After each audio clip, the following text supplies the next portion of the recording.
Karamihan sa atin ay hindi pinapansin ang iba't ibang mga species ng hayop na naninirahan dito sa ating planetang Earth. Kaya yung iba nagugulat, lalo na pag nakakakita ng kakaibang hayop na bago lang sa kanilang paningin. Huwag na natin tong patagalin, ibibigay ko na sa inyo ang 10 listahan ng mga kakaibang hayop sa mundo. Simulan na! Number 1. Pink Fairy Armadillo. Ang pink fairy armadillo ay isang desert-adapted mammal na may kulay pink na bony armor shell na matatagpuan sa Central Argentina. Ito ay madalas matagpuan sa mga mabuhanging lugar, minsan sa mga madamo, maging sa mga disyerto usually, pero ito ay sa ilalim o underground ito madalas mamalagi. May mahahabang kuko ito na ginagamit pang hukay sa buhangin. Bagamat maliit lamang ang mga mata nito, ay matalas naman ang pakiramdam nito. Number 2. Ai-ai. Ang ai-ai ay isang lemur na matatagpuan lamang sa Madagascar. Ito ay world's largest nocturnal primate na karakterize sa kakaibang characteristics nito, katulad ng ngipin nito na parang isang daga na lumalaki ng tuloy-tuloy at yung special middle finger nito na mahaba na payat na halos kapareha sa kalansay. Ang ai-ai ay madalas nakasabit sa mga puno para mas madali dito na makakita ng grubs bilang pagkain nito. Madalas, ang grubs ay nakasuksok sa mga butas ng puno at sinusungkit ito ng ai-ai gamit ang kanyang middle finger na mahaba. Saka ito kakainin. Ito ay kilala sa kanilang unusual feeding ritual na tinatawag na percussive foraging. Ang percussive foraging ay ang ginagawang pagkatok nito sa mga puno at pagbutas nito gamit ang mahabang middle finger nito para makuha ang makakahain niya. Ang percussive foraging, ito yung ginagawang pagkatok nito sa mga puno at pagbutas nito gamit ang mahabang middle finger para makuha ang makakain nito. Sa paraan kasi ng pagkatok nito, nalalaman kung may laman itong grub sa pamamagitan ng tunog nito. At saka nitong bubutasin ng puno at susundutin ang grub gamit ang middle finger. Ang ai-ai ay matatagpuan primarily sa mga kagubatan o sa mga deciduous forest land. Nakalaan ang majority ng kanilang buhay sa pinakamataas na mga puno, madalas malapit sa canopy. Ang ai-ai generally, ang kulay nito pag bagong panganak ay silver na may stripe sa likuran nito. Ang kulay nito ay nagbabago as they mature at nagiging very dark brown or black ang kulay nito. Ang pinakasagad na laki nito ay typically may sukat na 3 feet ang haba, habang ang buntot nito ay mabalahibo at mas mahaba pa kaysa sa katawan nito. Ang ai-ai ay hindi lang grubs ang kinakain, kundi maging ang prutas, buto, nectar at fungi. Number 3. Maned wolf. Ang maned wolf ay isang malaking canid ng South America. Ang canid ay biological family ng mga aso. Kabilang sa miyembro nito ay domestic dogs, wolves, foxes, jackals, at marami pang ibang dog-like mammals. Ito ang pinakamalaking canid sa South America na may timbang sa pagitan ng 20 at 30 kilograms at umaabot pa sa 90 cm ang batok nito. Ito ay mahaba, may mapayat na legs at mamula-mulang balahibo. Ang mammal na ito ay matatagpuan sa mga mapupuno at madadamong lugar sa Brazil, Paraguay, Northern Argentina, Bolivia East at North Andes. Maging sa Southeastern Peru, makakakita nito. Meron din sa Uruguay, kaso birang-bira lang makakita nito. Bagamat ang characteristics ng maned wolf ay katulad ng fox, hindi talaga sila closely related. Iba ang hubog ng pagkabilog ng mga mata nito. Ang maned wolf ay omnivorous. Ang omnivorous ay mga hayop na kumakain ng halaman at kapwa nila hayop. Ang kinakain nito ay yung mga maliliit at medium size na hayop. Kabilang dito ang maliliit na mammals tulad ng daga, rabbit, ibon at maging ang isda. Pero ang malaking portion ng kanilang diet, more than 50% according sa pag-aaral, ay mga gulay, sugarcane, patatas, kamote at mga prutas. Number 4. Tufted deer. Nakakita na ba kayo ng usa na tumatahol? Bakit kaya ito tumatahol? Alam nyo ba na ang tufted deer at vampira ay may pagkakaparehas? Ang tufted deer ay kilalang maliit, mahihaing hayop na bihirang-bihira lang makita sa araw. Ang mammal na ito usually nagta-travel mag-isa pero minsan makikita ito ng pares. Ang lalaking tufted deer ay merong sungay tulad ng usa pero napakaliit lang nito at nakatago sa balahibo nito sa noo.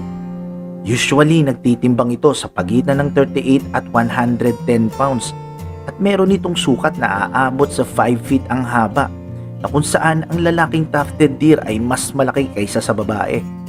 Bagamat kinokonsider itong mahihain, ang tufted deer ay sobrang teritorial. Ang lalaki ay madalas maipag-away sa iba para mataboy ito. Kapag ito naman ay natatakot, tumatakbo na lang ito ng mabilis. Madalas tumatalon nito na katulad ng isang pusa. Para makipag-communicate sa isa't isa, ang tufted deer ay actually tumatahol. Tumatahol ito kapag ito ay nagugulat. Ganon din, nagsisilbi rin itong babala sa ibang kasamahan kapag merong panganib. Kung titingnan mo ang lalaking tufted deer, ang isa sa mapapansin mo dito ay ang pangil nito tulad ng isang vampira. Ang pangil na to ang ginagamit nila kapag may kipag-away sa isa't isa.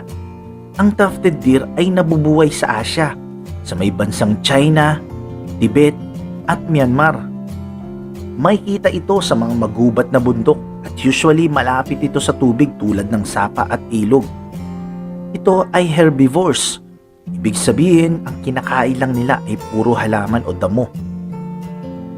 Number 5. Dumbo octopus. Ang Dumbo octopus ay maliit kumpara sa ibang octopus. Ang average size nito ay sa pagitan ng 20 hanggang 30 cm.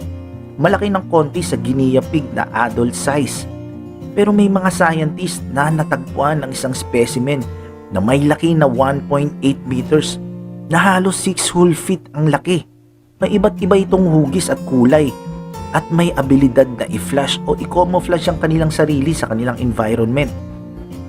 Since ito lang ang octopus na nabubuhay sa pinakamalalim na bahagi ng karagatan sa lalim na 400 hanggang 4,800 meters below the ocean surface.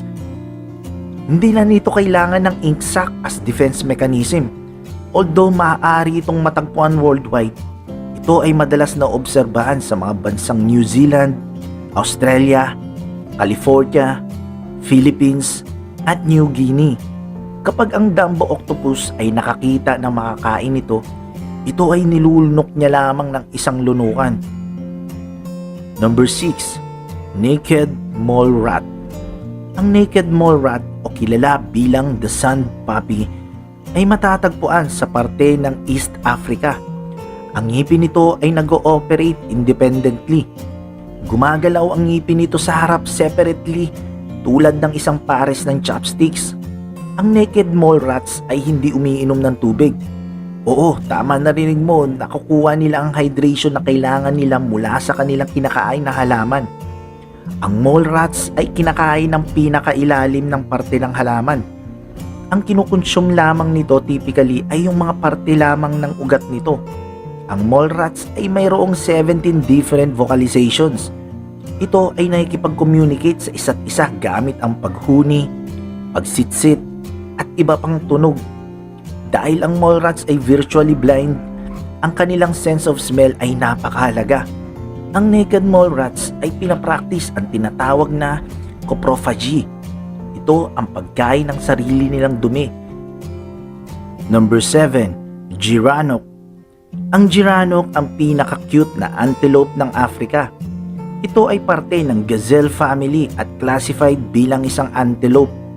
Most commonly natatagpuan ito sa Tanzania, Kenya, Southern Somalia, Ethiopia at Eritrea. Ito ay may 80 to 100 centimeters na taas na may napakahabang leeg, maliit na ulo at malaki ang mata at tainga. Ang geranok ay never uminom ng tubig tulad ng giraffe. Sa halaman na kinakain nila, doon nila nakukuha ang hydration na kailangan nila.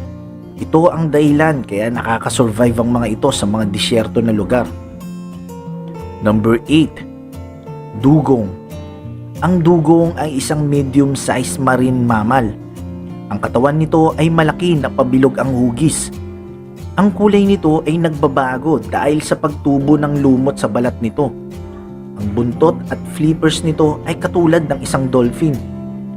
Ang utak ng dugong ay may timbang na maximum of 300 grams o 11 ounce, about 0.1% ng bigat na meron ng isang hayop. Mayroon nitong napakaliit na mga mata at limited lang ang vision nito. Ang dugong ay nagre-range ang haba mula 2.2 hanggang 3.4 meters o 7 to 11 feet at may bigat ito mula 230 hanggang 420 kilograms o 500 to 925 pounds. Ang dugong ay usually naobserbahan sa karagatan na mag-isa o minsan naman ay pares at namamataan ito ng mga sinaunang mangingisda na siyang pinagmulan ng alamat ng sirena.